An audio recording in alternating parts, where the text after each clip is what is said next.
ನಮಸ್ಕಾರ. ನನ್ನ ಹೆಸರು ಜಬೀವುಲ್ಲಾ ಅಂಥೇಳಿ. ನಾನು ಮೂಲತಃ ದಾವಣಗೆರೆಯವನು. ಈ 3 ವರ್ಷದಿಂದ ನಾನು ಬಿದಿರಿನ ಬಗ್ಗೆ ಜಾಗೃತಿ ಮೂಡಿಸೋದು ಮತ್ತು ಸರಿಯಾದ ನಮ್ಮ ಭೌಗೋಳಿಕವಾಗಿ ಯಾವುದು ಬಿದಿರನ್ನು ಹಾಕೋದ್ರಿಂದ ರೈತರಿಗೆ ಲಾಭ ಆಗುತ್ತೆ ಅಂಥೇಳಿ ಓಡಾಡ್ತಿದ್ದೀನಿ. ಇವತ್ತು ನಾವು ವೀರೇಶ್ ಅವರ ತೋಟದಲ್ಲಿದ್ದೀವಿ. ಇದು ನನ್ನ ಹಿಂದ್ಗಡೆ ಇರೋದು, ಇದು ಫಾರೆಸ್ಟ್ ಡಿಪಾರ್ಟ್ಮೆಂಟಿಂದ ಕೊಡೋದು ಮುಳ್ಳು ಬಿದಿರಿದು. ತುಂಬ ಸಾಮಾನ್ಯವಾಗಿ ಎಲ್ಲರೂ ಬೆಳೆಯುವಂಥದ್ದು. ಇದ್ರದ್ದು ಬಗ್ಗೆ ನೀವು ಬಿದಿರು ಅಂತಂದರೆ ಏನಿದೆ, ಬಿದಿರು ನಮಗೆ ತುಂಬ ಹಳೆಯ ಕಾಲದ್ದು ಇದರಿಂದ ಬಂದಿರೋದು. ಆಮೇಲೆ ಅದರಲ್ಲಿ ನಿಮಗೆ 1500 ವೆರೈಟೀಸ್ ಇರ್ತವೆ. ನಮ್ಮ ಇಂಡ್ಯಾದಲ್ಲಿ ಒಂದು ತುಂಬ ಕಮರ್ಷಿಯಲಿ ಇದಾಗಿರೋದಂದ್ರೆ ಒಂದು 17 ಎಷ್ಟೋ ಇದ್ದಾವೆ. ನ್ಯಾಷನಲ್ ಬ್ಯಾಂಬೋ ಮಿಷನ್ ಅಂತೇಳಿ ಅದಕ್ಕೊಂದು ಸಪ್ರೇಟ್ ಇದು ಇದೆ. ಟಿಶ್ಯೂ ಕಲ್ಚರ್ ಬಿಟ್ಟು ನೀವು ಬೇರೆ ಬಿದಿರನ್ನು ಬೆಳೆಸೋದ್ರಿಂದ ರೈತರಿಗೆ ಇನ್ನೊಂದು ಆದಾಯ ಆಗುತ್ತೆ. ಆಮೇಲೆ ಇದರದ್ದೇ ಆದಂತಹ ತುಂಬ ಅಷ್ಟು ಮುಖ್ಯವಾಗಿ ರೈತರಿಗೆ, ಜಮೀನಿಗೆ ಮತ್ತು ಭೌಗೋಳಿಕವಾಗಿ ನೀವು ಎಲ್ಲಿ ಬೆಳೆದ್ರೂ ಇದು ತುಂಬ ಅಷ್ಟು ಉಪಯೋಗಗಳು ಇದರಿಂದ ಇದ್ದಾವೆ. ಈಗ ನೀವು ಒಂದು 20 ಬಿದಿರು ಗಿಡಗಳು ಒಂದೇ ಕಡೆ ಇದ್ದರೆ ನೀವು ಅದರ ವಾತಾವರಣ ಅದು ತುಂಬ ಕೂಲ್ ಮಾಡುತ್ತೆ. ಆಮೇಲೆ ನೀವು ತುಂಬ ಒಳ್ಳೆ ಇದರಲ್ಲಿ ರಿಸರ್ಚ್ ಮಾಡಿದವರು ಇದ್ದಾರೆ. ಒಂದು ಫಾರ್ ಎಕ್ಸಾಂಪಲ್ KN ಗಣೇಶಯ್ಯರು ಅವರು ಒಂದು ಪುಸ್ತಕದಲ್ಲಿ ಬರೀತಾರೆ, ನೀವು ಒಂದು 10 ಗಿಡಗಳು ಇದ್ದಂತಂದರೆ ಅದು ಒಂದು ವರ್ಷಕ್ಕೆ 1,00,000 ಎಲೆಗಳನ್ನು ಉದುರಿಸುತ್ತೆ. ಈಗ ನಾವು ಸರಿಯಾಗಿ ಮೇಂಟೆನೆನ್ಸ್ ಮಾಡದೆ ಬಿದಿರು ಅಂತಂದರೆ ತುಂಬ ಬೇಸರವಾಗಿ ಹೇಳ್ತಾರೆ, ಇಲ್ಲ ಅಂತಂದರೆ ಅದು ಬರೀ ಹಳ್ಳ ಕೊಳ್ಳಗಳಲ್ಲಿ ಹಾಕಿ ಅಂತಾರೆ. ಆದರೆ ನಿಮಗೆ ಅದರದ್ದೇ ಆದಂಥ 1500 ಅದರದ್ದು ಉಪಯೋಗಗಳನ್ನ ಡಾಕ್ಯುಮೆಂಟೇಷನ್ ಮಾಡಿದ್ದಾರೆ. ನೀವು ಏನಂತಾರೆ, ಮೊದಲೇ ಹುಟ್ಟೋದಕ್ಕಿಂತ ಸಾಯೋವರೆಗೂ, ಅಂದರೆ ಅಲ್ಲಿಂದ ಅಲ್ಲಿ ಚಟ್ಟದವರೆಗೂ ಅದರದ್ದು ಉಪಯೋಗಗಳು ಇದಾವೆ ಅಂತಾರೆ. ಈಗ ಪ್ಲಾಸ್ಟಿಕ್ ಬಂದಗೋಸ್ಕರ ಅದನ್ನು ಸ್ವಲ್ಪ ಮೂಲೆ ಗುಂಪು ಆಗಿದೆ, ಕೆಲವೊಬ್ಬರು ಮಾಡ್ತಾ ಇದ್ದಾರೆ. ಆದರೆ ಟಿಶ್ಯೂ ಕಲ್ಚರ್ ಬಿಟ್ಟು ನೀವು ಬೇರೆದು ನಿಮಗೆ ಭೌಗೋಳಿಕವಾಗಿ ಹೇಗಿರುತ್ತೆ ಅಂತಂದರೆ, ನೀವು ಕರಾವಳಿಯಲ್ಲಿ ಒಂದು ತುಂಬ ಒಳ್ಳೇದು ಬರುತ್ತೆ, ಡಿಸ್ಟಾಕ್ಸಿ ಅಂತ ಬರುತ್ತೆ. ಆಮೇಲೆ ನಿಮಗೆ ಊಟಕ್ಕೆ ಒಳ್ಳೆಯದು ಇದು ಅಂತಂದರೆ ಒಂದು ಆಸ್ಪರ್ ಅಂತ ಬರುತ್ತೆ.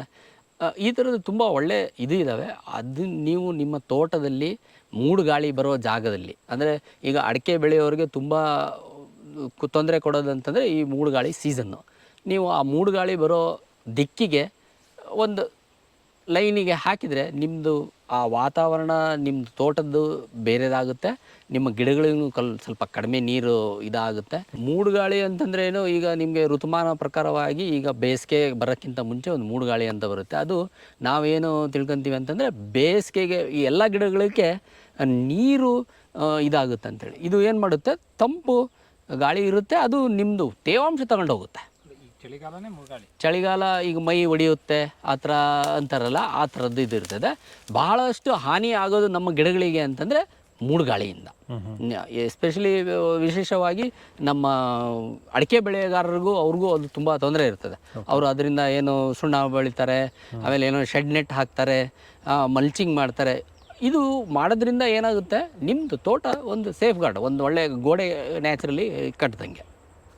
ಅಂದರೆ ಫೆನ್ಸ್ ಹಾಕೊಳ್ಳೋ ಜಾಗದಲ್ಲಿ ಇದು ಇರಬೇಕು. ಎಸ್ ಇದು ಇದ್ರೆ ಆಮೇಲೆ ನಿಮಗೆ ಒಂದು 3 ವರ್ಷ ಆದಮೇಲೆ ನೀವು ಅದನ್ನು ಕಟ್ ಮಾಡಬೇಕು. ಎಲ್ಲರೂ ಏನು ಮಾಡ್ತಾರೆ, ಬಿದಿರು ಅಂತಂದ್ಬಿಟ್ರೆ ಹಾಕಿ ಬಿಡೋದು ಅಂತೇಳಿ ಇದು ಇದೆ, ಅದು ತುಂಬ ತಪ್ಪು. ಯಾವ ವೆರೈಟಿ ಬಿದಿರು ಹಾಕಿದ್ರೆ ಒಳ್ಳೆಯದು ತೋಟಕ್ಕೆ? ತೋಟಕ್ಕೆ ನಿಮಗೆ ಈಗ ಏನಿದೆ, ನಮಗೆ ಒಳ್ಳೆ ವೆರೈಟೀಸ್ ಅಂತಂದರೆ ಈಗ ಬ್ರ್ಯಾಂಡೀಸಿ ಅಂತ ಒಂದಿದೆ, ಪಾಲಿಮಾರ್ಫಾ ಅಂತ ಇದೆ. ನಾನು ಅದನ್ನು ಬೆಳೆಸಿದ್ದೀನಿ, 1-2 ವರ್ಷದಲ್ಲಿ ತುಂಬ ಚೆನ್ನಾಗಿ ಬಂದಿದೆ ಅದು. ನೀವು ಯಾವುದೇ ಬಿದಿರನ್ನು ಬೆಳೆಸಿದ್ರೂ ಅದು ಸ್ವಲ್ಪ ಲೂಸ್ ಕ್ಲಂಪ್ಸ್ ಅಂತ ಇರುತ್ತೆ. ಅಂದರೆ ನಿಮಗೆ ಒಂದೇ ಕಡೆ ಗುಂಪಾಗಿ ಬೆಳೆಯೋದಕ್ಕಿಂತ ಒಂದು ಅಡಿ ಬಿಟ್ಟು ಬೆಳೆಯುತ್ತೆ. ಆ ಥರದ್ದು ಗುಂಪಿನಲ್ಲೇ ಇರುತ್ತೆ. ಅದನ್ನು ನಿಮಗೆ ಕಟ್ ಮಾಡಲಿಕ್ಕೆ ಚೆನ್ನಾಗಿ ಇದು ಇರ್ತದೆ. ಇದ್ರದ್ದು ಬಗ್ಗೆ ತುಂಬ ಅಷ್ಟು ಮೂಢನಂಬಿಕೆಗಳಿದಾವೆ. ಅಂದರೆ ಏನೋ ಹಾವು ಇರುತ್ತೆ ಅಂತೇಳಿ. ಹಾವು ಯಾವಾಗಲೂ ಇದರಲ್ಲಿ ಇರಲ್ಲ, ಯಾಕಂದರೆ ಅದಕ್ಕೇನು ತಿನ್ಲಿಕ್ಕೆ ಸಿಗಲ್ಲ ಅಲ್ಲಿ ಒಂದು. ಆಮೇಲೆ ಅದು ಎಲೆ ಉದುರಿಸೋದ್ರಿಂದ ಹಾವು ಹರಿದಾಡಿದರೆ ಅದಕ್ಕೆ ಇರೋವಂತಹ ನೇಚರಲ್ಲಿ ಏನಿರ್ತವೆ, ಈಗ ಮುಂಗ್ಸಿ ಇರುತ್ತೆ, ಅದನ್ನೆಲ್ಲ ಬಂದು ತಿಂದ್ಬಿಡುತ್ತೆ. ಆಮೇಲೆ ಹಾವು ಎಲ್ಲೂ ಒಂದು ಕಡೆ ಇರೋದಂಥದ್ದಲ್ಲ, ಅದು ಓಡಾಡ್ತಾ ಇರೋದಂಥದ್ದೇ. ಆಮೇಲೆ ಇದರಲ್ಲಿ ಏನು ಕೊಂಬೆಗಳು ಇರಲ್ಲ, ಅದು ಹತ್ತಿ ಏನೂ ಇದು ಮಾಡಲ್ಲ ಅಲ್ಲಿ. ಆಮೇಲೆ ಇದರಲ್ಲಿ ಪಕ್ಷಿಗಳೂ ಗೂಡು ಕಟ್ಟೋದು ತುಂಬ ಕಷ್ಟ. ಇನ್ನೂ ಮುಳ್ಳು ಬಿದಿರಲ್ಲಿ ಕಟ್ತವೆ ಹೊರತು ನಾನು ಹೇಳಿದ್ದ ವೆರೈಟಿ ಬ್ರ್ಯಾಂಡೇಸಿ ಆಯಿತು, ಆಮೇಲೆ ಪಾಲಿಮಾರ್ಫಾದಲ್ಲಿ ಕಟ್ಟಕ್ಕೆ ಬರಲ್ಲ, ಅದು ತುಂಬ ಉದ್ದ ಬರುತ್ತೆ. 3 ವರ್ಷ ಆದಮೇಲೆ ನೀವು ಕಟ್ ಮಾಡೋದ್ರಿಂದ ಏನಾಗುತ್ತೆ, ನಿಮಗೆ ಬಳಕೆಗೆ ಬರ್ಬೋದು. ಆಮೇಲೆ ಅದು ಈಗ ನಮ್ಮದು ಇಂಡಸ್ಟ್ರಿ ಇದೆ, ಏನಪ್ಪ ಅಂತಂದರೆ ಈಗ ರೆಸಾರ್ಟ್ಸು ಅದೆಲ್ಲ ಕಟ್ತಾರಲ್ಲ, ಬ್ಯಾಂಬೂ ಕನ್ಸ್ಟ್ರಕ್ಷನಿಗೆ ತುಂಬ ಮಾಡಿಸಿದಂಥ ವೆರೈಟಿಗಳಿದ್ದಾವೆ. ಅದನ್ನು ಬೆಳೆಸೋದ್ರಿಂದ ಏನಾಗುತ್ತೆ, ರೈತರಿಗೆ ಒಂದು ಆದಾಯ, ನಿಮ್ಮದು ಇದಕ್ಕೂ ಒಳ್ಳೆಯದು ಇದು ಇರುತ್ತದೆ. ಆಮೇಲೆ ಈ ಸಸಿಗಳನ್ನು ನೀವು ನಮ್ಮದು ಕರ್ನಾಟಕದಲ್ಲಿ ಎಲ್ಲೂ ಸಿಗಲ್ಲ. ನಾವು ಮಹಾರಾಷ್ಟ್ರದಲ್ಲಿ ಅಲ್ಲಿರೋ ನರ್ಸರಿಗಳು ಅವ್ರೇನು ಒಂದು ಬೀಜದಿಂದ ಮಾಡಿರ್ತಾರೆ, ಇಲ್ಲಾಂದರೆ ಒಂದು ಗಿಡ ತಗೊಂಡು ಮಾಡ್ತಾರೆ. ಅಂಥ ಗಿಡಗಳನ್ನು ನಾವು ತಂದೆ ಹಾಕಬೇಕು. ಓಕೆ. ಇದು ಈಗ ನೀವು ಇದ್ರದ್ದು ತುಂಬ ಒಳ್ಳೆಯದು ಇದು ಗೊತ್ತಾಗಬೇಕಂತಂದರೆ ಇದು ನೋಡಿ, ಇವಾಗ ಡಿಸೆಂಬರಲ್ಲಿ ನಾವು ಇದ್ದೀವಿ. ಇದು ಎಷ್ಟು ಎಲೆಗಳು ಉದುರಿಸುತ್ತೆ ಅಂತಂದರೆ ಅದು ಒಂದು ಬೆಡ್ ಸೈಜ್ ಇದಾಗ್ಬಿಡ್ತದೆ. ನಿಮಗೆ ವರ್ಷ ಇದು ಜಾಸ್ತಿ ಆಗ್ತಾ ಬರುತ್ತೆ. ಆಮೇಲೆ ನಿಮಗೆ 3 ವರ್ಷ ಆದಮೇಲೆ ಇದಕ್ಕೇನು ಅಂಥದ್ದು ಕಾಳಜಿ ಬೇಕಾಗಲ್ಲ. ಅಂದರೆ ನೀರೇ ಇಡಬೇಕು ಇದು ಅಂಥೇಳಿ. ನಿಮ್ಮದು ತೇವಾಂಶನೂ ಹಿಡಿಯುವಂಥದ್ದು. ಮಳೆ ಬಂದಾಗ ನಿಮಗೆ ತುಂಬ ರಭಸವಾಗಿ ಮಳೆ ಬಂದ್ರೂ ಇದು ನಿಲ್ಲುತ್ತೆ. ಇದು ಆದರೆ ತುಂಬ ಭಾಳ ನೀರಿರೋದ ಕಡೆನೂ ಹಾಕಬಾರ್ದು. ತುಂಬ ಇದು ನೀರು ಅಷ್ಟು ಬಯಸಲ್ಲ.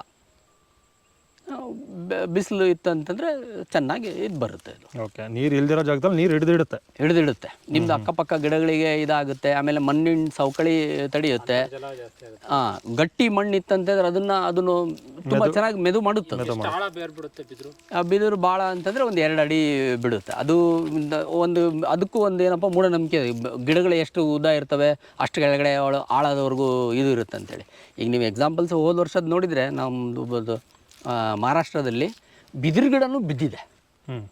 ಅಷ್ಟು ಗಾಳಿ ಇತ್ತು. ಯಾಕಂದರೆ ಅವ್ರದ್ದು ಸ್ವಲ್ಪ ಏರಿಯಲ್ಲಿತ್ತು, ಚಾನ್ಸಸ್ ಇದೆ ಆ ಥರದ್ದು. ಆದರೆ ಏನು, ಯಾವುದೇ ಬಿದಿರು ಗಿಡ ಹಾಕಿಕ್ಕಿಂತ ಮುಂಚೆ ಸೂಕ್ಷ್ಮವಾಗಿ ನಿಮ್ಗೆ ಯಾವುದು ಸರಿ ಅನಿಸುತ್ತೆ ಅಂಥದ್ದು ಹಾಕಬೇಕು.